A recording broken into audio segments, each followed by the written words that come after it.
Graça e paz, irmãos. Amém? Vamos abrir a palavra de Deus no Evangelho que escreveu João. João, capítulo 15, versículo 1. João 15.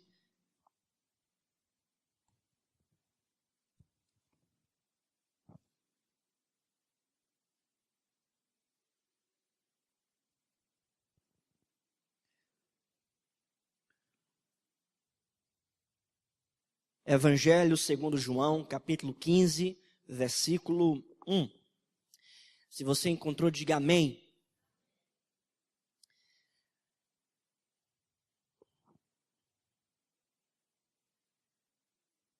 Evangelho segundo João, capítulo 15, versículo 1, diz assim a palavra de Deus: Eu sou a videira verdadeira e meu pai é o agricultor. Vamos ler todos juntos em uma só voz esse versículo? Vamos lá? Eu sou a videira verdadeira e meu pai é o agricultor. Feche seus olhos mais uma vez e vamos orar. Senhor Deus, amado Pai, te pedimos, ó Deus, que neste momento o Teu Espírito Santo abra a nossa mente para compreender a Tua palavra. Cativa também, ó Deus, a nossa mente na palavra do Senhor, de tal forma que nada agora nos tire a atenção do Senhor, de Ti. Ó Deus, que o Teu Espírito Santo também esteja, Deus, abrindo os nossos corações, que possamos, ó Pai, sermos alimentados pela palavra do Senhor, avivados, renovados pela palavra do Senhor, pelo som do céu, pelo verbo do Senhor. Ó Deus, nós te pedimos isso em nome de Jesus. Amém.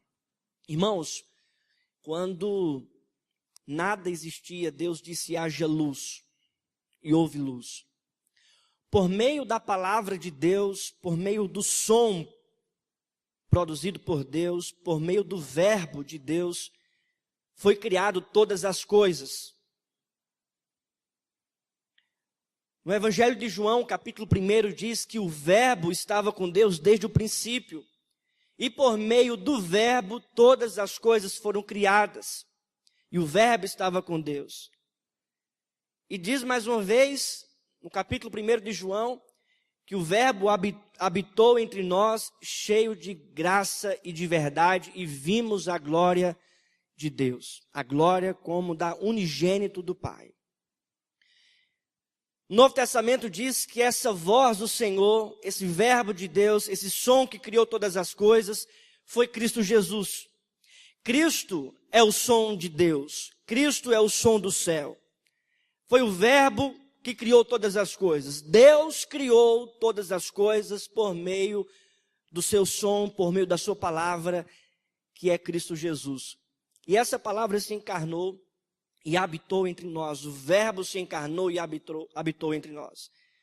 O que é interessante, eu convido você a prestar bastante atenção, é que o verbo de Deus, Jesus, habitou entre nós e andou, certo, na Galileia, nas cidades da Galileia, em Cafarnaum, curando os enfermos, renovando aqueles que estavam perdidos, dando esperança para aquele que não tinha esperança. Por onde o verbo de Deus passava, por onde Jesus passava, havia cura, havia salvação, havia libertação.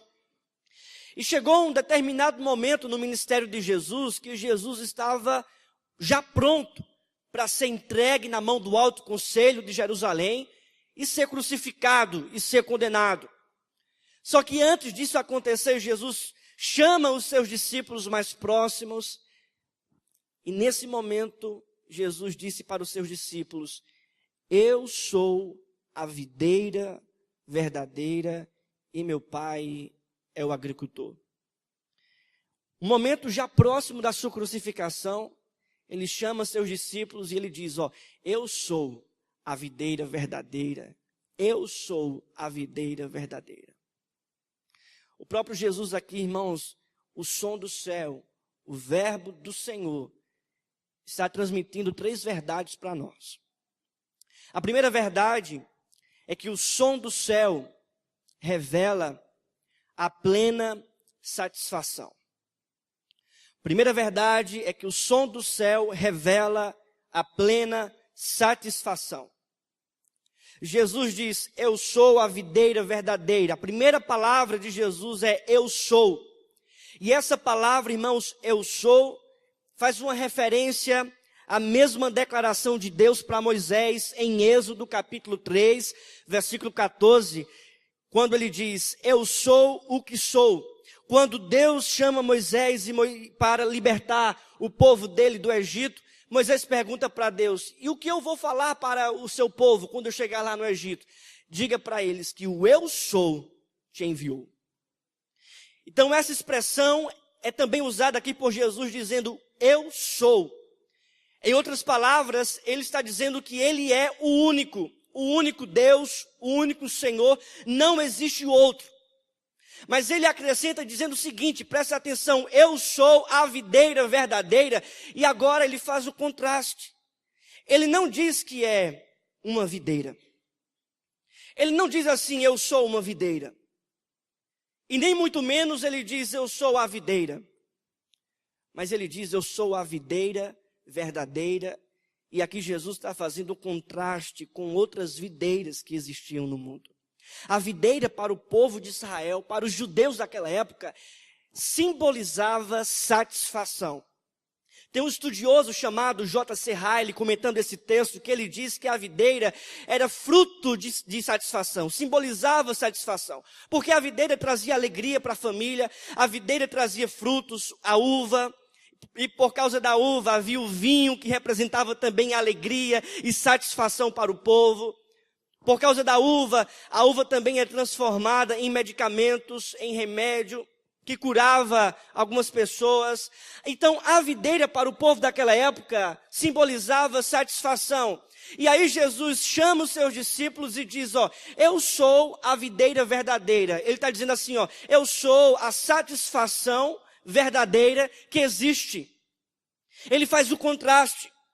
Porque certamente existia também outras videiras ali em Israel, outras videiras que poderiam trazer satisfação falsa, uma ilusão de satisfação, mas diante de todas as videiras, Jesus chega para aqueles discípulos e diz, eu sou a videira verdadeira.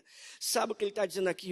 Existem muitas videiras neste mundo, existe muitas coisas nesse mundo que pode te dar uma satisfação ilusória. Existe uma vitrine neste mundo que promete alegria, que promete paz, que promete satisfação. Mas de todas as videiras que existem nesse mundo, eu sou a única verdadeira. Eu sou verdadeiramente aquele que pode trazer satisfação para a alma. É isso que Jesus está dizendo. Eu não gosto muito de dormir em rede. Quem gosta de dormir em rede, levanta a mão aqui. Eu não gosto muito, sabe por quê? Porque eu particularmente eu não consigo descansar. As pernas não se esticam direito. Os braços ficam, eu não consigo, tem gente que consegue. Mas muitas vezes eu tento, mas não consigo. Eu posso até relaxar, mas não consigo. O que eu quero dizer com isso? O que eu quero dizer é que tem muitas pessoas tentando descansar, tentando achar satisfação, tentando achar alegria, tentando achar satisfação para a sua alma nas coisas do mundo, mas nunca vão conseguir, porque nada neste mundo pode satisfazer a nossa alma a não ser Jesus. Nenhuma videira neste mundo pode satisfazer a nossa alma, senão a única videira verdadeira, que é Jesus. As pessoas tentam satisfazer a alma com os relacionamentos. E aí passam de namoro e é 1, é 2, é 3, porque não consegue satisfazer a alma com os relacionamentos. Tem pessoas que tentam satisfazer a alma com a família, mas a família é bom, ter família é bom, é uma coisa maravilhosa, mas nem a família pode satisfazer a nossa alma. Nem essa videira pode satisfazer a nossa alma. Talvez as pessoas tentam satisfazer a alma com o trabalho, com os estudos, com uma vida profissional. Tenta satisfazer esse vazio no coração por meio dessa videira falsa, mas não consegue, porque nada neste mundo pode satisfazer a nossa alma, a não ser Jesus Cristo. Ele é a videira verdadeira. Somente Ele pode satisfazer o nosso coração. Tem pessoas que, nesse momento, tentam satisfazer a alma com a política, com o dinheiro, até mesmo com o serviço a Deus. Mas nem o serviço a Deus pode substituir Jesus.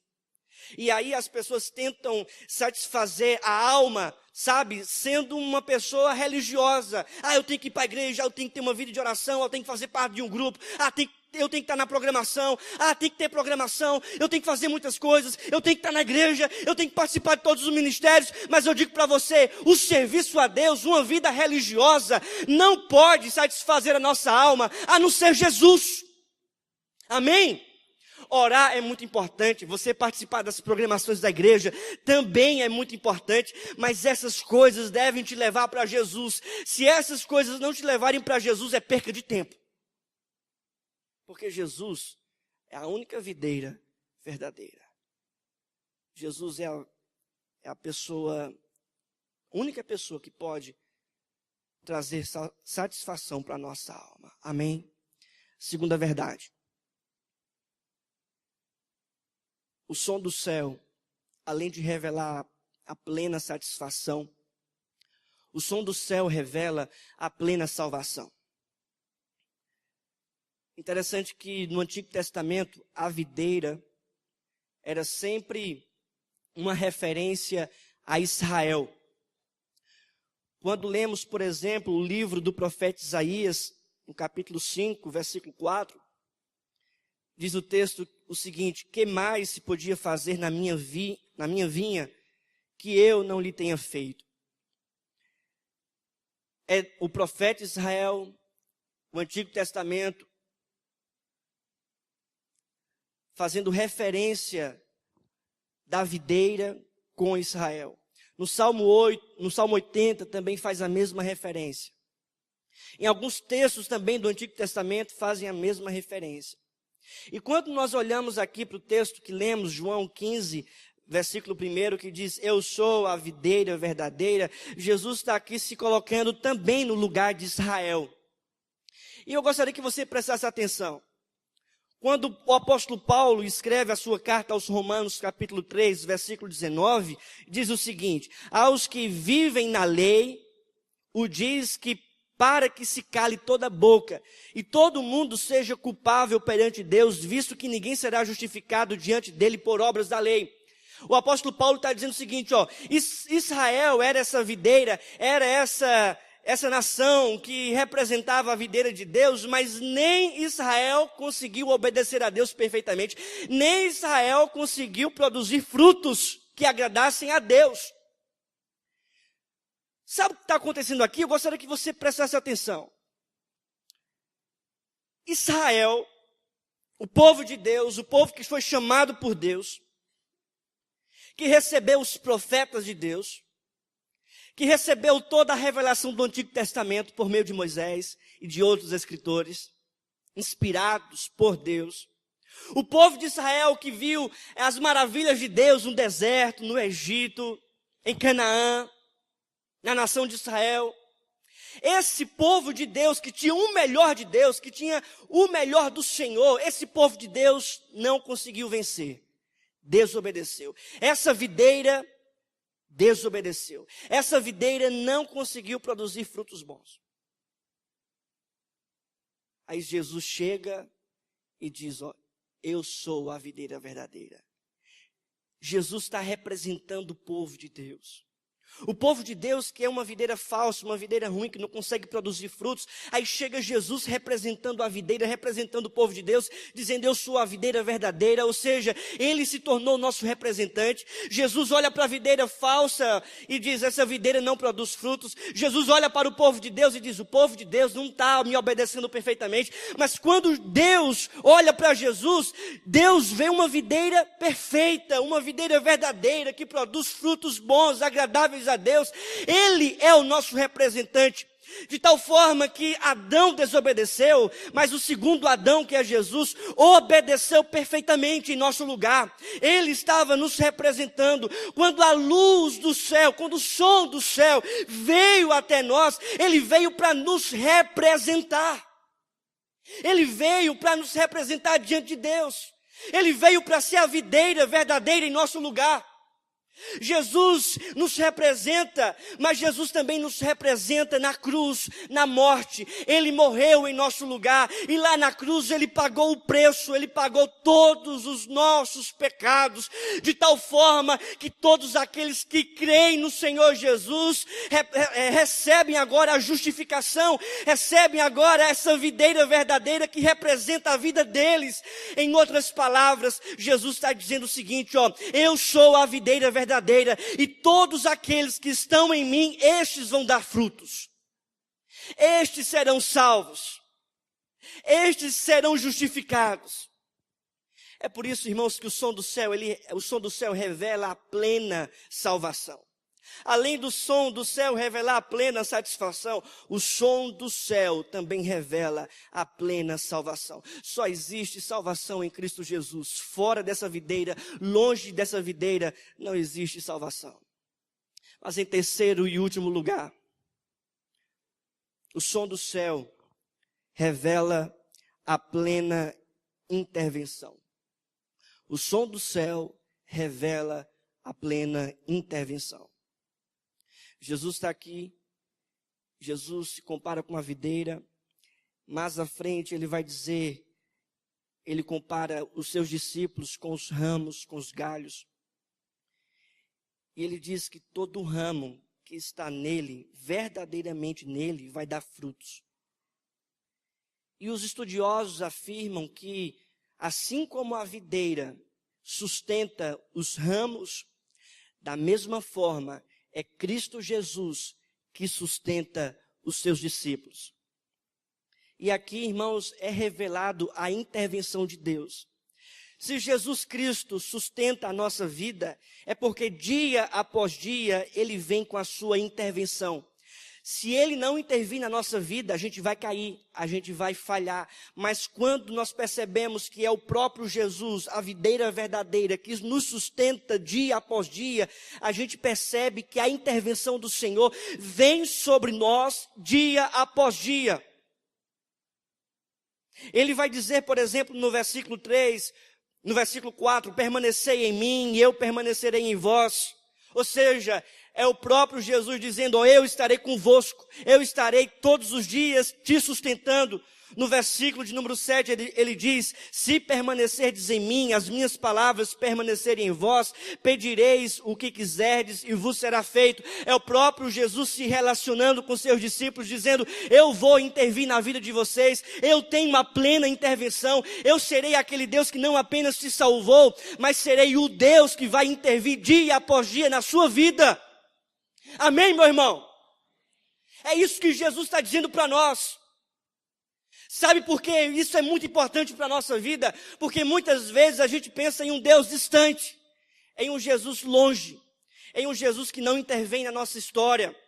Mas eu digo para você, o mesmo Deus que veio ao mundo há mais de 2000 anos atrás, para morrer naquela cruz em nosso lugar e nos dar salvação, é o mesmo Deus que vem para a nossa vida hoje, que vem ao nosso lado hoje, para intervir na nossa vida, em nossos problemas, em nossas dificuldades, em nossas aflições. O mesmo Deus intervém em nossas vidas hoje.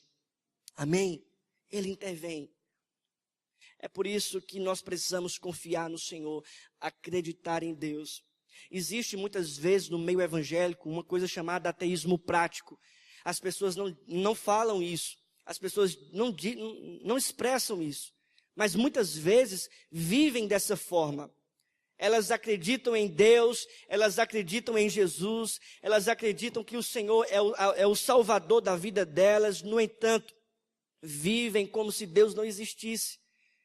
Quando está pressionado, parece que se esquecem de Deus, parece que Deus não mais é o Senhor da vida, da salvação.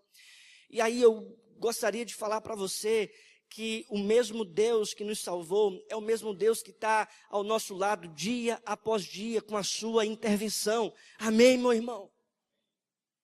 Às vezes a gente está passando pela dificuldade, mas muitas vezes a adversidade é uma intervenção de Deus também na nossa vida. No versículo de número 2 ele diz, todo ramo que estando em mim não der fruto, ele o corta, e todo que dá fruto limpa, para que produza mais fruto ainda. E muitas vezes nós que somos os ramos do Senhor, aqueles que estão ligados à videira, muitas vezes o agricultor que é Deus está ali podando a gente, está ali cortando galhos, coisas em nós que não fazem parte da vontade do Senhor. E muitas vezes nós estamos nessa poda do Senhor Jesus, na tribulação, na adversidade, mas na verdade é o próprio Deus intervindo na nossa vida para que a gente possa produzir mais frutos ainda. Então, por mais que a gente passe pela prova, pela dificuldade, pelas tribulações, saiba que Deus é por nós e Deus está no controle de todas as dificuldades. Amém, meu irmão? Você não está sozinho, você não está abandonado, você não foi abandonado por Deus, pelo contrário, muitas vezes na dificuldade é Deus nos podando, é Deus cortando de nós aquilo que desagrada a Ele, é Deus intervindo na nossa vida. Sabe por quê? Porque Deus intervém na nossa história. O som do céu revela a plena satisfação. O som do céu revela a plena salvação. E em terceiro lugar, o som do céu revela a plena intervenção. Amém.